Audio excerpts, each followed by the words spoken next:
Olá, meu amigo e minha amiga. Estamos de volta com mais um Portal do José. Hoje num dia de acontecimentos muito importantes, situações curiosas e também de escapadelas acovardadas.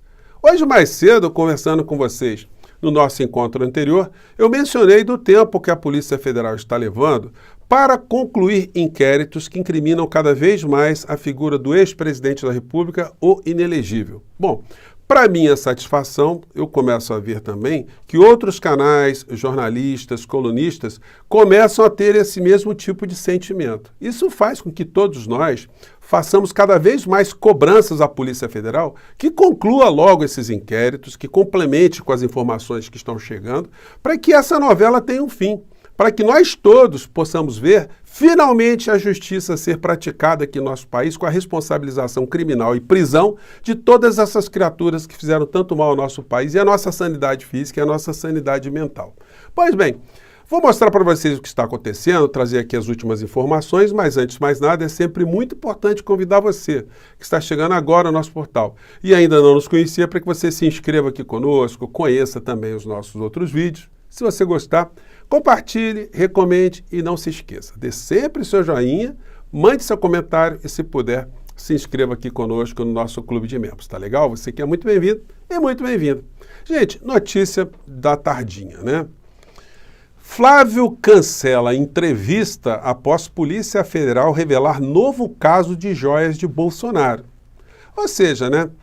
O Flávio tem muita dificuldade, o clã Bolsonaro tem muita dificuldade de dar entrevista para qualquer tipo de veículo de comunicação que exerça o seu papel jornalístico de perguntar, de tentar esclarecer coisas, de fazer reportagens, de informar a sociedade, né? Eles têm pânico disso, né? Eles, quando estavam no poder, eles reagiam sempre com muita truculência, né? Com muita intimidação, sobretudo quando as perguntas vinham de jornalistas mulheres. Aí eles cresciam, que era uma barbaridade, né? Podem reparar nesse aspecto, né? E hoje o Flávio Bolsonaro estava para ser sabatinado, entrevistado lá no UOL.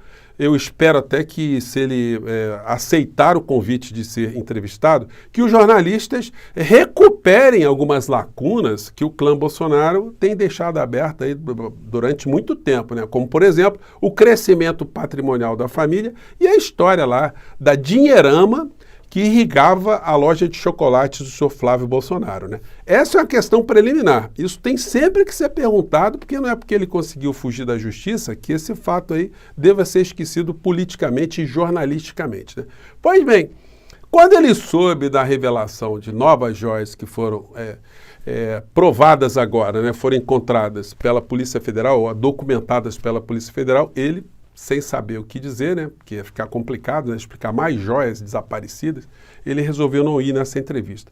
Mas eu quero compartilhar com vocês um trecho aqui da análise aqui da banca de jornalistas do UOL sobre um aspecto aqui que tem a ver exatamente com aquilo que eu comentei com vocês. Vamos lá. Suspeita é que esse item tenha sido um presente também que Bolsonaro teria recebido. Bom, a gente estava aí esperando a reta final, né, Sakamoto, dessa investigação, e aí aparece mais uma joia, uma novidade aí nesse caso. Fabiola, é interessante que a gente, várias vezes aqui no All News, a gente já falou, olha, essas investigações precisam ter um fim, precisam ir para o final, precisam ser encerradas, a denúncia precisa acontecer, a própria PGR já conversou com a Polícia Federal com relação a isso, e quando a gente imaginava que as coisas estavam já indo para o encerramento, eis que aparece um novo vídeo com provas de que joias, né, que pertencem ao patrimônio público de todos os brasileiros sendo negociadas para terminarem no bolso de Jair Messias Bolsonaro, né? O Sakamoto está sendo muito polido, né? No português de bar, nós diríamos o seguinte, joias que foram roubadas, né? No português assim, bem claro, né? Mas continue, Sakamoto. Então, ou seja, mais um elemento surrupiado do patrimônio nacional pelo ex-presidente. Então, o que acontece? Isso surge, isso aparece, isso vai gerar mais depoimentos, né? Inclusive do Mauro Cid, não à toa, né? O bolsonarismo tá, como a gente vai comentar daqui a pouco, tá batendo tanto na tecla da delação, né? De evitar, de delação de alguém preso não vale, né? Olha só, né? Tudo isso. Então aí já entra para um outro campo, né? Muita gente imaginando aí que um ataque via Poder Legislativo, criando-se uma nova lei, que isso poderia livrar o Bolsonaro de algumas imputações em função de delações premiadas que foram feitas. Só que é o seguinte, todos nós sabemos que as delações que surgiram, já surgiram tardiamente, não se tinha mais nada de novo a ser provado. Então, mesmo que se anule completamente, vamos imaginar esse quadro caótico, que o Poder Legislativo aprove uma lei anulando qualquer tipo de delação premiada, coisa que juridicamente não é possível porque fere princípios constitucionais e princípios de direito penal e processual penal. Mas mesmo que isso avance, bom, isso não irá neutralizar todas as provas que a Polícia Federal já coletou em relação a essa ORCRIM, né, e o seu cabeça maior, né. Agora, o Flávio Bolsonaro, né, saiu pela tangente, se acovardou, né. Gente, político fugir de imprensa, olha, é porque tem coisa muito complicada na vida da criatura, né? Bom, outra situação também que está movimentando o noticiário hoje. Após denúncias, governo anula leilão de arroz e secretário será exonerado. Gente, isso foi uma atrapalhada muito grande, né? Não precisa ser nenhum Einstein para saber que era uma coisa muito sensível, que tinha que ter sido cuidada com muito carinho. Mas o que a gente pode esperar de gente que veio da extrema-direita, que veio do centrão, colocada em postos importantes da República Brasileira? Quando uma pessoa dessa é nomeada, olha, gente, tinha que ter um serviço aí de fiscalização permanente, uma auditoria permanente, porque a possibilidade de dar uma atrapalhada, ou seja, algum tipo de corrupção ou roubo, é muito grande, né? Vamos falar aqui, vamos ser bem sinceros. Por que eu estou dizendo isso? Porque esse troço nasceu todo atrapalhado. E quem estava comandando esse processo todo é o senhor chamado Nery Geller, que era deputado federal e foi indicado pelo PP, o partido do Ciro Nogueira, para compor essa parte importante do Ministério da Agricultura. E aí se descobriu que uma das empresas que acabou ganhando um lote ali, teve um sócio dele, né, que estava comandando essa empresa. Então, gente, não é à toa que as notícias que nós temos é que o presidente Lula ficou muito invocado com isso, tá pé da vida, porque é o que seria uma ação para beneficiar a sociedade, né? Para criar algum tipo de equilíbrio, para que o arroz não explodisse no preço, que não sumisse das prateleiras dos supermercados, acabou gerando uma situação de desgaste. A direita está fazendo aí uns videozinhos, né? É como se eles fossem aí os responsáveis, né, por alguma coisa correta nesse nosso país, né? Enfim, o governo vai marcar um novo leilão, está substituindo essas criaturas aí, eu acho que, enfim, no final da história, o propósito será cumprido, né, para que o arroz aqui no nosso país não vire uma mercadoria especulativa aqui para prejudicar o consumo das famílias. Bom, hoje o Estadão centrou fogo já pela segunda vez nesses canais todos aí que compõem o mundo do progressismo, né? Evidentemente, as matérias que eles estão fazendo são direcionadas ao governo Lula, a pressionar o governo Lula, atacar o governo Lula, desgastar o governo Lula. Para isso, ontem eles fizeram uma matéria absolutamente fantasmagórica, dizendo que existe um gabinete do ódio, né, da esquerda, mas eles não mencionam ninguém, não tem nenhuma pessoa mencionada ali, mas a extrema-direita está pulando de alegria, né? E o que eles fazem uma simetria entre o que fez esse gabinete do ódio do Bolsonaro, que queria destruir a democracia, com eventuais organizações de pessoas na internet para defenderem posições políticas, o que é absolutamente legítimo, correto e natural. Só não é na cabeça de pessoas que têm uma deformação ou que têm um propósito escuso, né? Que parece ser o caso aí do Estadão, do Estado de São Paulo. E aí hoje eles fizeram a seguinte matéria.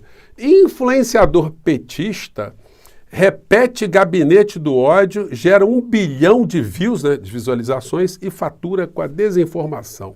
Um dos principais membros da rede governista nas redes sociais. Rede governista? Tem isso, é? Então, eu queria saber, né? Porque eu tento contato toda hora com o governo e é difícil pra caramba, né? A gente não consegue. Bom, mas eles estão dizendo que tem essa rede governista de redes sociais. Thiago dos Reis explora fake news e informações descontextualizadas para lucrar no YouTube. Canal Plantão Brasil acumula quase o triplo de acessos de conhecidos de porta-vozes de direita. Planalto e YouTube não comenta. Gente, para começo de conversa, né? Um gabinete do ódio com uma pessoa só é um negócio complicado, né?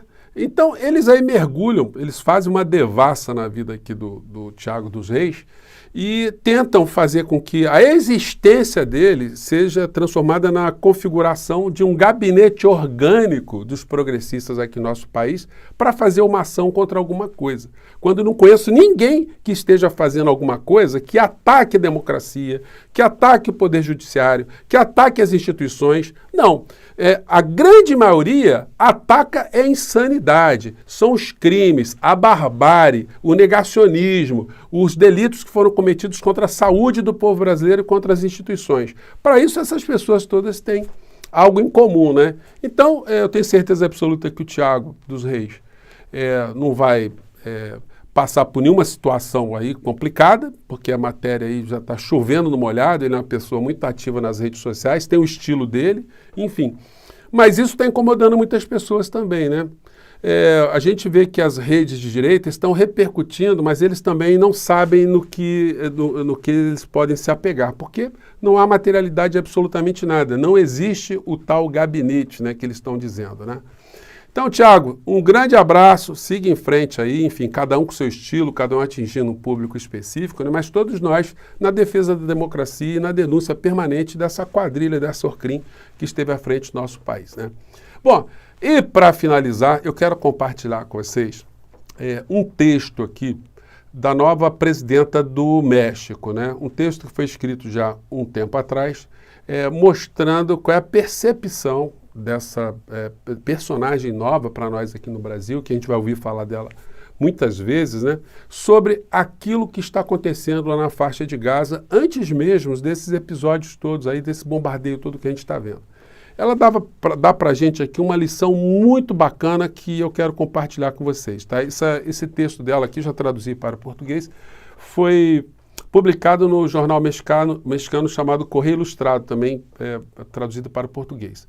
E aí o texto tem o seguinte título: Salvar o mundo que agora se chama Gaza. Aí diz ela, ou escreveu ela: Venho de uma família judia e tenho orgulho dos meus avós e de meus pais. Minha avó paterna, exilada da Lituânia por razões econômicas e raciais, chegou ao México como parte da família de segunda década da minha família, como a década do século XX. Meu avô paterno chegou ao México na mesma época, também exilado da Lituânia por razões políticas e raciais. Era judeu e comunista. Meus avós maternos vieram para o México fugindo da perseguição nazista. Eles foram milagrosamente salvos. Muitos dos meus parentes dessa geração foram exterminados nos campos de concentração. Ambas as famílias decidiram fazer do México a sua terra natal. Fui criado como mexicana, amando sua história e seu povo. Sou mexicana e por isso luto pela minha pátria. Não posso e não quero negar minha história. Fazê-lo seria, como diz Leon Gieco, negar a alma da vida. Mas também sou cidadã do mundo, pela minha história e porque acho que deveria ser. Refiro-me naturalmente a homens e mulheres libertários, humanistas, não racistas que lutam pela paz. Imaginei, como John Lennon compôs, portanto, por causa da minha origem judaica, por causa do meu amor pelo México e porque me sinto uma cidadã do mundo, compartilho com milhões o desejo de justiça, igualdade, fraternidade, paz e, portanto, só posso ver com horror as imagens dos bombardeios de Estado israelense em Gaza. Nenhuma razão justifica o assassinato de civis palestinos. Nada, nada, nada pode justificar o assassinato de uma criança. E por isso que me associo ao grito de milhões de pessoas em todo o mundo que pedem um cessar-fogo e a retirada imediata das tropas israelitas do território palestino. Como disse Alberto Simpenberg, poeta argentino em carta recente, é disso que se trata, salvar um mundo É esse mundo único e angustiado que todos nós habitamos, que pertence a todos nós e hoje se chama Gaza. Assina Cláudia Sheinbaum Pardo. Então, gente, eu não podia deixar de mencionar isso com vocês para vocês verem o perfil da nova presidenta do México, que vale a pena, né, a gente compartilhar aqui, porque é um sopro de humanismo que está vindo lá do norte para nós aqui no Brasil, né? Gente, um grande abraço, até o nosso próximo encontro. Tchau!